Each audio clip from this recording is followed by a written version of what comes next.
Hi, I'm Angie Kellen, and this is Shot Talk with Aki Fujimura. Aki is the CEO of D2S, and D2S is the managing company sponsor of the eBeam initiative. Hello, Aki. Hi, Angie. Thanks for joining me again. Yeah, thank you. Well, I want to say congratulations on the 10th anniversary of the eBeam initiative. That is quite an accomplishment. Thanks. Yeah. And I know that, of course, the 10th annual luncheon event was held at the SPIE Advanced Lithography Conference here in San Jose. So let's start by talking about some of the technology that you saw there at the conference. And in particular, let's talk about shot noise with EUV and nanoimprint lithography. And then maybe we can roll into about direct write and see what the future of that technology is. Yeah, so shot noise, those were the two words of the conference, no question about that. And it really took over the discussions and papers and discussions. And people last year became very confident that EUV was going to happen, and that confidence seems to be continuing. Everybody is saying at the end of 2018 or beginning of 2019, people are going to be using EUV for production wafers, or at least some of the layers. At the same time, though, people are now, I think maybe because they're really actually using it, they're starting to see that the number of photons that's available to hit these small features, it's too few. And statistically, they call it stochastic.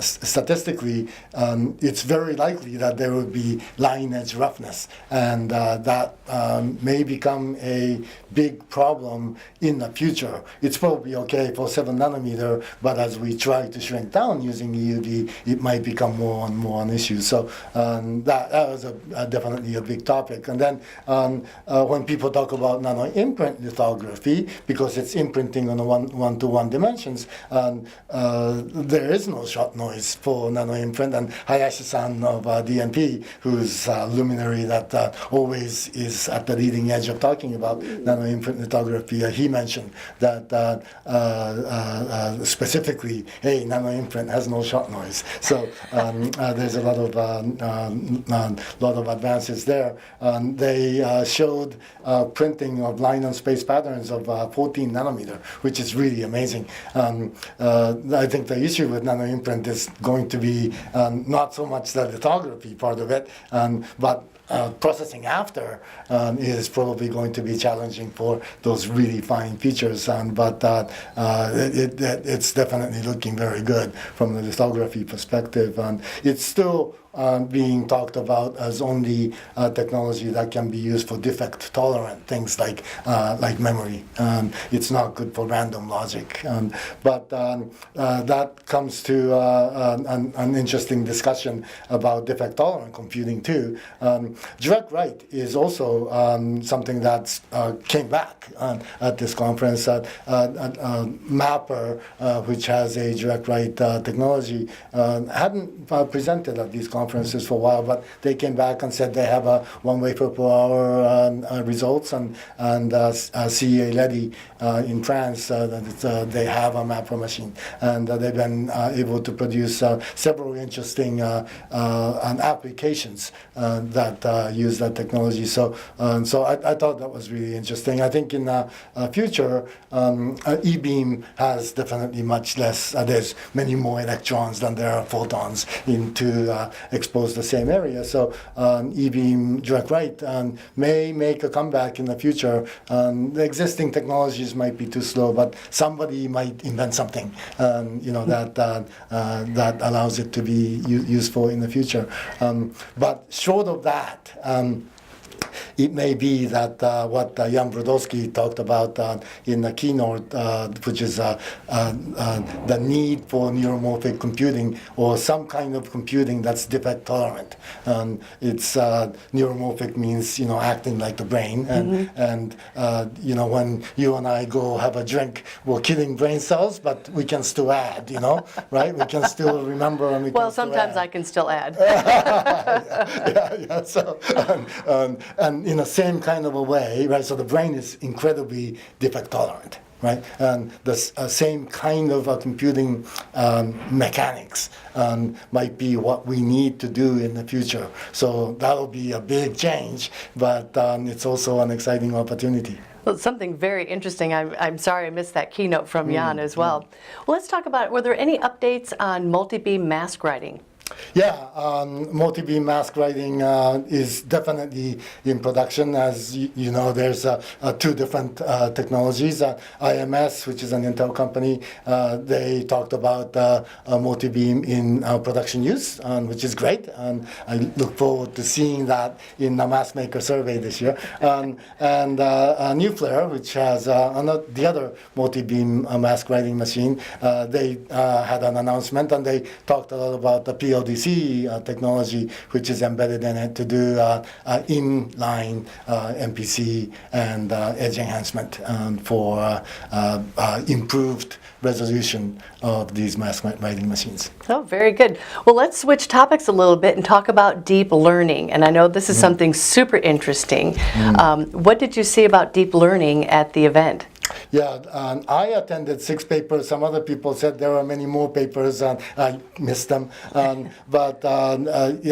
would say my general impression about deep learning at the conference is last year there were research papers. There were, hey, how about trying this? How about trying this? And we did deep learning too kind of papers, right? And this year, what we're seeing is use of deep learning in actual products that they're shipping, right? So the transformation from research to actual production use is like tremendously fast, and that's really the homework of deep learning. And it's, first of all, it's software based, so development is faster, but it's because it's deep learning. It's basically an automatic programming kind of a methodology. And once you set it up, the improvement is incredibly fast. That's what you're seeing in autonomous driving. And I think the same will be true of what we'll see in the semiconductor manufacturing sector. The use of deep learning is going to accelerate, and the improvement in the results from deep learning is going to be incredibly fast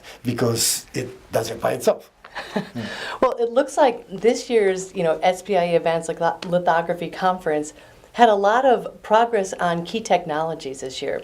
And now with you coming up with the eBeam initiative surveys that are coming out, what kind of predictions do you have for us? Are you willing to reveal it? Or what are your thoughts on that with all this new technology predictions, updates? my predictions might not matter that much, but it'll be really interesting to see what happens again this year. So we do 2 surveys, right? We do the luminary survey of opinions, and then we do the mask maker survey about the facts in the last year. And I think both surveys will show some interesting things. I wonder what the effect of this shot noise stochastic effects on the confidence in EUV would do. Last year, there was very few people that said it's never going to happen, whereas 4 years ago it was 30% of the people, right? So it declined a lot. Is it going to decline even to less, or is it going to come back up because people are going to be thinking, oh, I don't know, right? My prediction is people are going to say it's going to happen for sure, right? But how long it's going to last, and what nanometer node it's going to go for, that's probably more the question. I think the mask maker survey should reflect that multi-beam is now being used in production. We'll see. So yeah, I think there'll be several interesting things to look for. Well, I'm sorry we have to wait all the way till September to get the results from the surveys, but you're right. It's going to be very, very interesting. Well, I want to know, what is new with D2S? We launched our new website, and we have, we're not a startup anymore, V2, we're 11 years old. Please go take a look in any platform.